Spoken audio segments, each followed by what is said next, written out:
Welcome to Investing Mastermind Podcast. I'm Signe and And I'm Michelle Markey. In the last episode, we talked about how we could utilize AI to add companies or stocks that we want to invest in. We could add those to our wish list. And we wanted to dive deeper into this concept of a wish list. A wish list is basically a list, a parking lot, where you put all the stocks or the companies that you think you might want to invest in the future.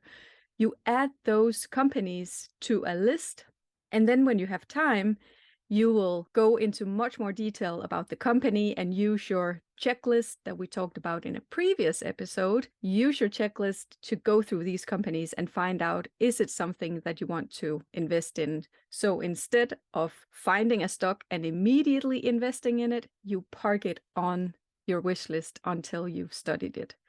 Today, we wanted to talk a little bit more about how Michelle and I find stocks for our investing wish list. Michelle, do you want to start out by, sharing some of the ideas that you have that how people could find stocks for their list? Yeah, like some of these could be companies that you either work for yourself. Like when I was a teenager, I worked for Starbucks and then realized they were a publicly traded company. So you could be working for a company, or you could be using their products and services every day. Like I enjoy going to Costco to buy warehouse goods of big bulk items. And so I also noticed that Costco is a publicly traded stock. And there are other things that we're just naturally gravitating to. Like you could be a tech whiz and be really fascinated by some of the big tech stocks that you feel like you really understand their business models, and maybe those naturally would be something that you would be interested in investing in. Or also us in being big fangirls of Warren Buffett and Charlie Munger.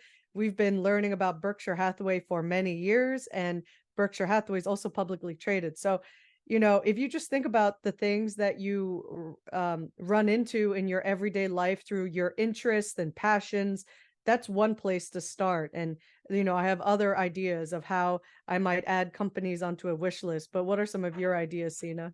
No, I really liked your idea about a company you worked for in the past or right now.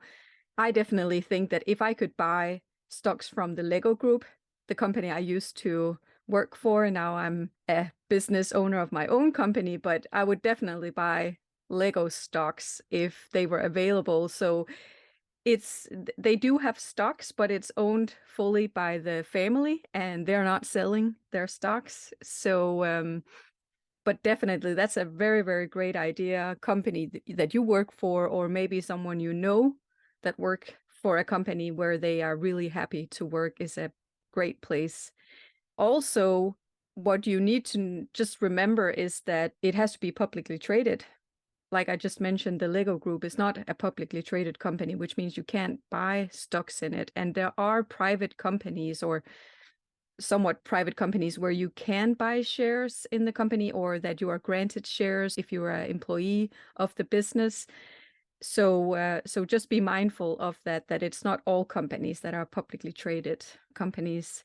So another place I would look for some inspiration is in my everyday life, right? So a product that I really enjoy to use, or something, like could be sports equipment, or it could be my, technology products or something like that. If there's something where I think this is a great user experience. Now I'm into makeup and that kind of thing. So anything within that realm would be interesting for me to look at, both retailers or producers of makeup and things like that. Something that's in your interest or something that you buy a lot could also be places to look for publicly traded companies. And sometimes, like, I also source ideas from the Wall Street Journal when I read that occasionally. And like, for example, I came across Warren Buffett investing in a bunch of Japanese stocks. So even though I didn't think about Japanese stocks before, maybe I'll think about what Japanese stocks do I know about, and do I know enough about some of those industries that those companies are in to make a judgment. Or, we've probably encountered some Japanese type products before, like Sony and Nintendo and some of those, like maybe we think, are these publicly traded? And if so, is it within my circle of competence? So sometimes I also learn about different stock ideas from reading about them in the Wall Street Journal or online, or friends tell me about them. Like some of my friends in this investing group I chat with, they got really into bank stocks. So even though I'm not really competent to invest in bank stocks, they told me about some of them. And then,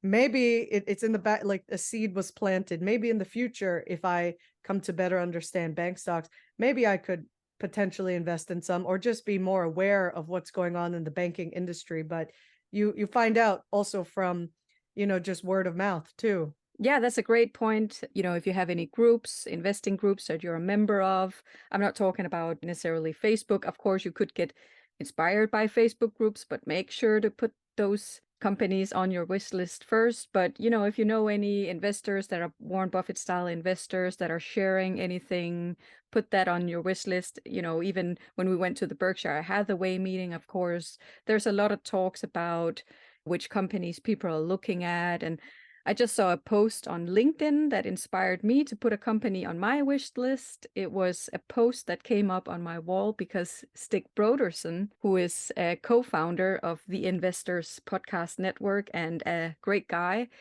he liked a post on LinkedIn about a company. And I was like, gonna note that down. When Stig is liking something, it's definitely something I want to follow up on.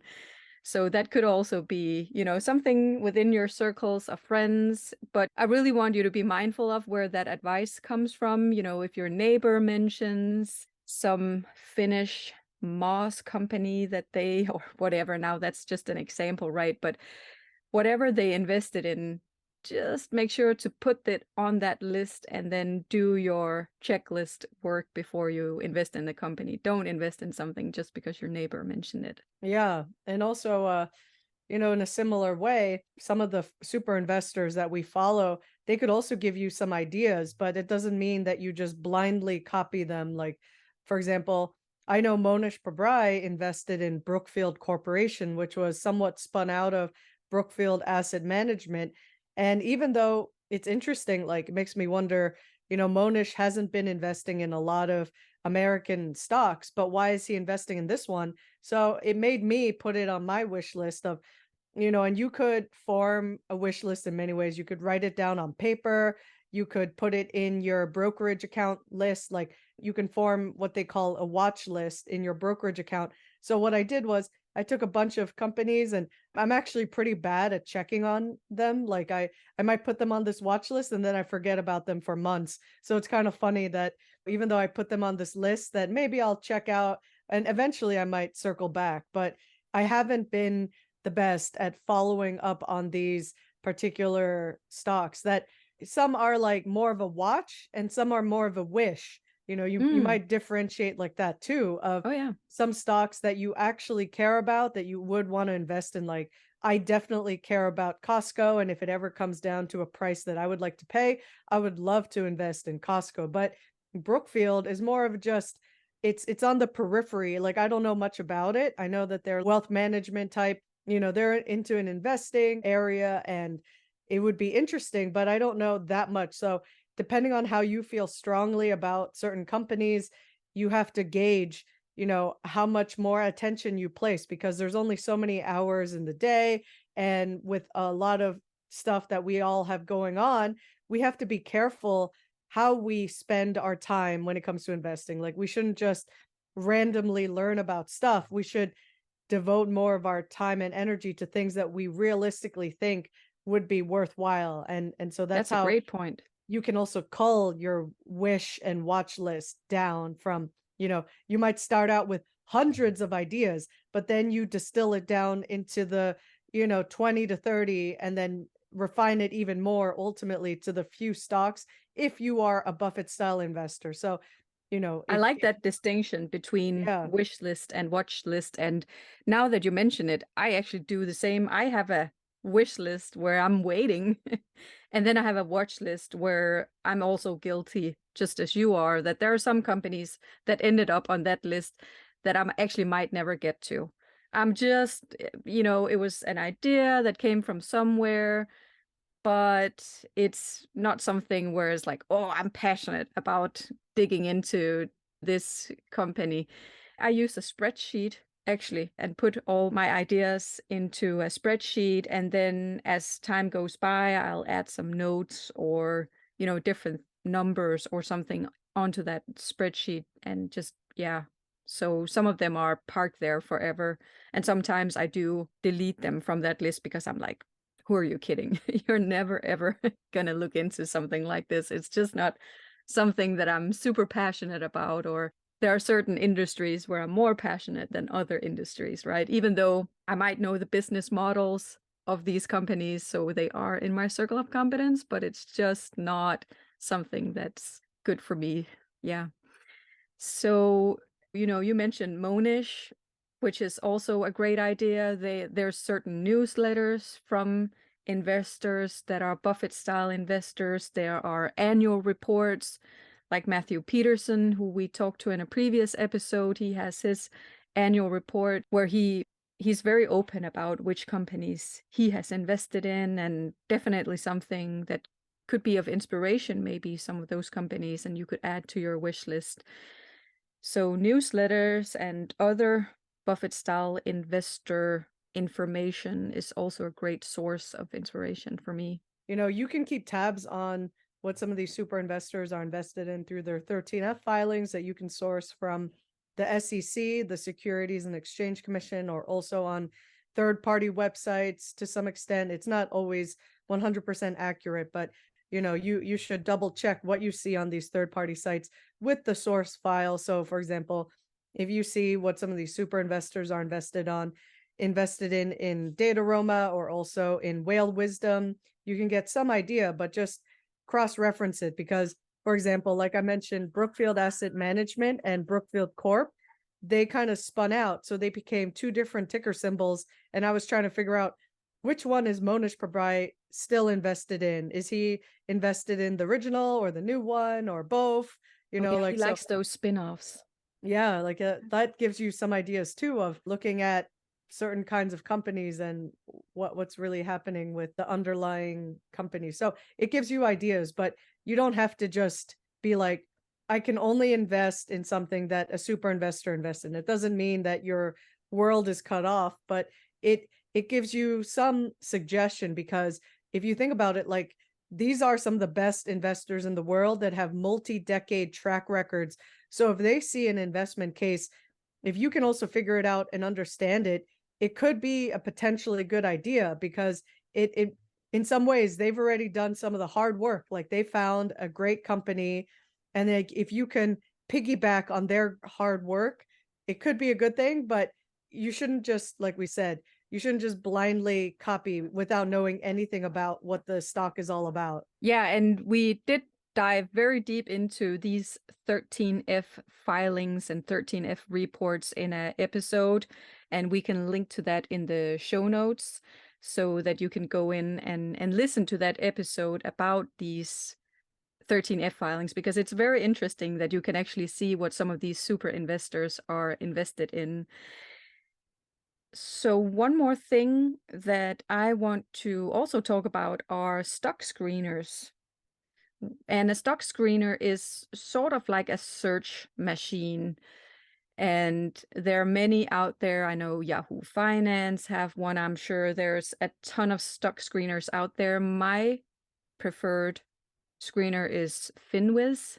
And I put in some different parameters into that stock screener. Like, for example, I don't like a company with a lot of debt. So I want to make sure that they only show me a list of companies in their search result that doesn't have a whole lot of debt. I also know that Warren Buffett has talked about return on equity in the past. So that's also a parameter I put in. There is something to look out for with the return on equity.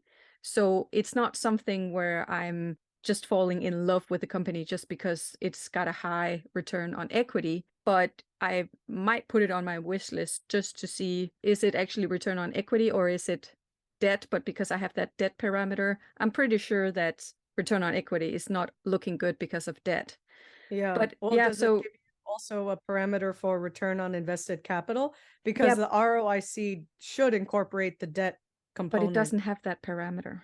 Oh, so Yeah. those are, you're pointing out a little bit of a limitation of the screener, is that it can Yes, be useful, but you have to remember that sometimes a company can artificially look good with the return on equity looking high, but exactly. because it does not factor in some of the long-term debt, let's say, into that equation, whereas Correct.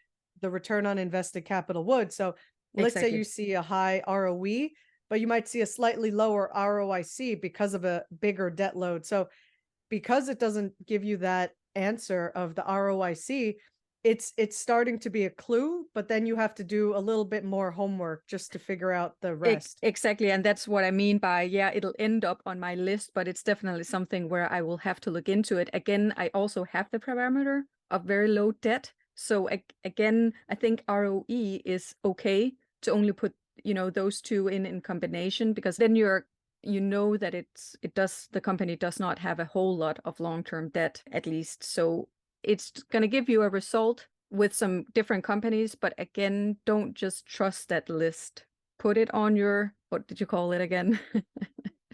The watch list. The watch list. That's right. Put it on your watch list, and then make sure to go through your checklist to see, is it really a good company? Is the management trustworthy? And does it have a competitive advantage? Etc. etc. So do you use stock screeners? I mean, I think I sort of used to when I first participated in Philtown's Rule 1, and they had like this toolbox.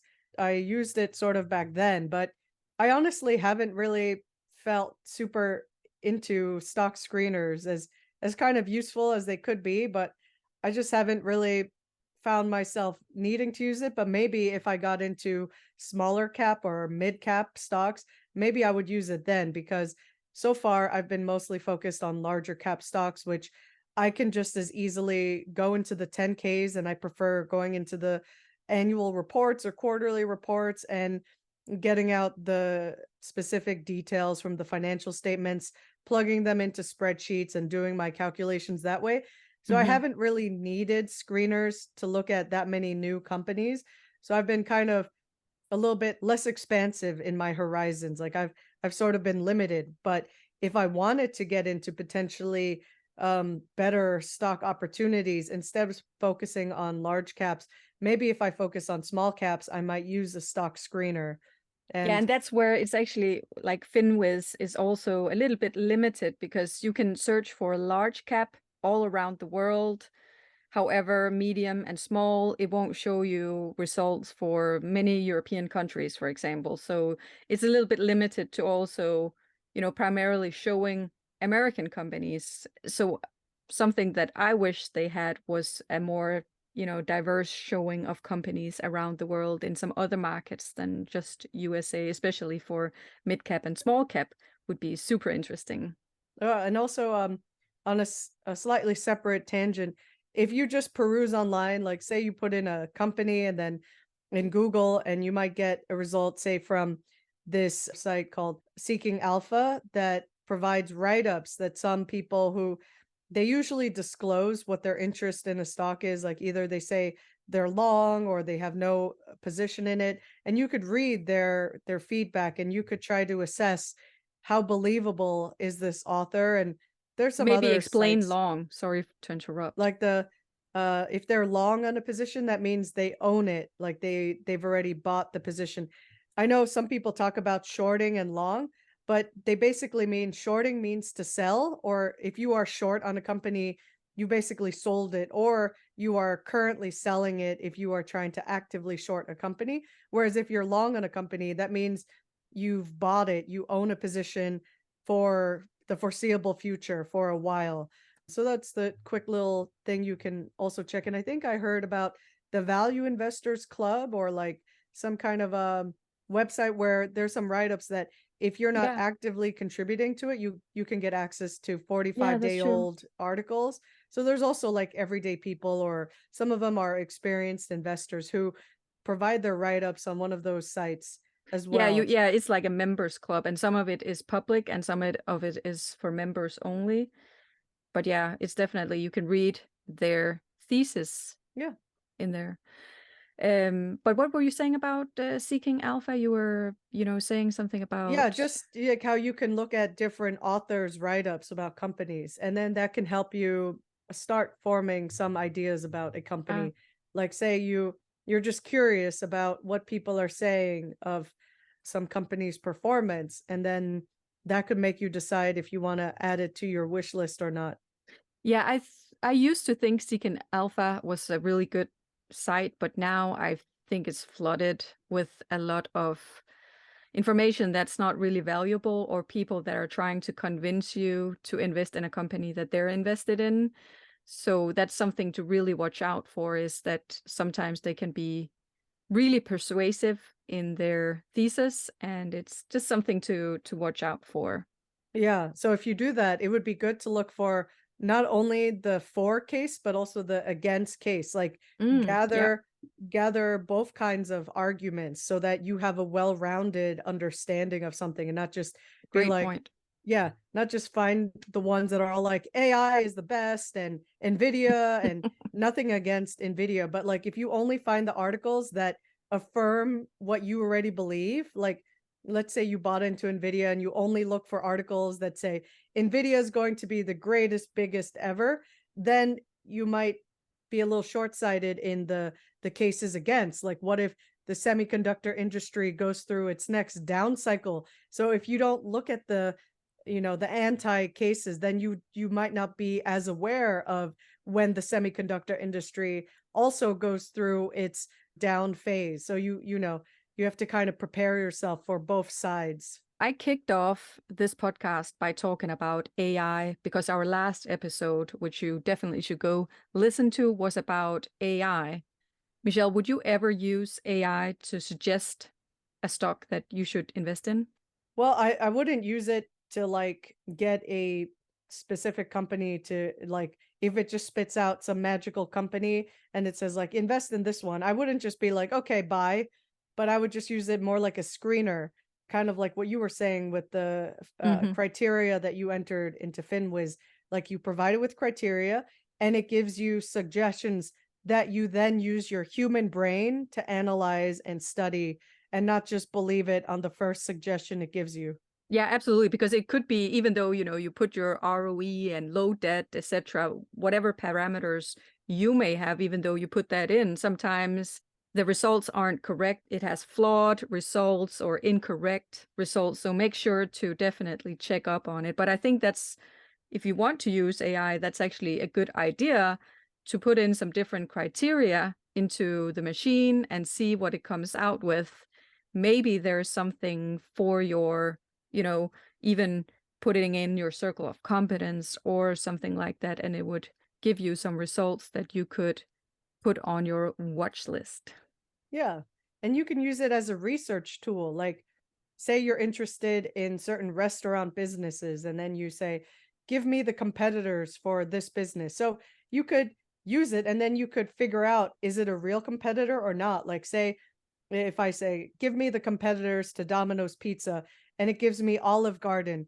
Do I really think Olive Garden is a direct competitor of Domino's Pizza? I don't know. Maybe it is. But as far as I remember, like, not that I go to Olive Garden, but I didn't think Olive Garden sold pizza. So, whereas Yeah, I know but it is sort Domino's, of an Italian restaurant also for our European yeah, listeners. I think I've actually never been there, but I think it's kind of Americanized Italian food. yeah, yeah.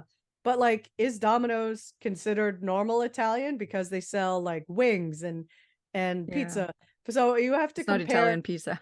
You have to really think like, is this a real competitor or is this just a distraction? So you can use it for research purposes and then critically think, does it make sense or not? Yeah, and sometimes, when it comes to competitors, even though it's a food business, that actually might not be the competitive advantage, even though it's a restaurant.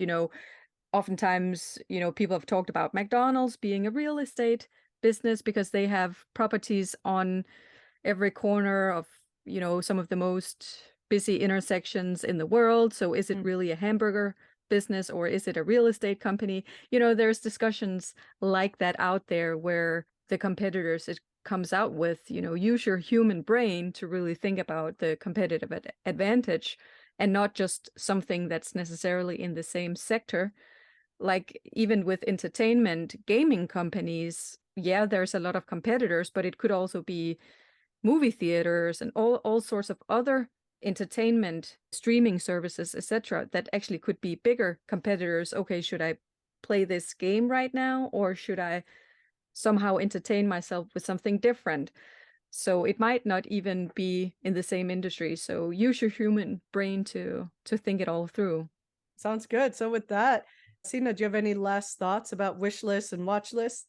No, I think we've been through it all. I hope this was valuable for you. Also, the concepts of watch lists and wish lists. And I hope that you're going to find a lot of awesome companies to put on that list. With that, we'll see you next Tuesday. See you then.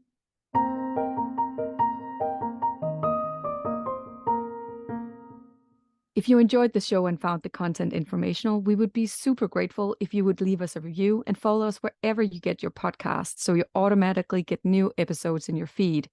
We publish a new show every Tuesday. The contents of the Investing Mastermind podcast are for educational, informational, and entertainment purposes only.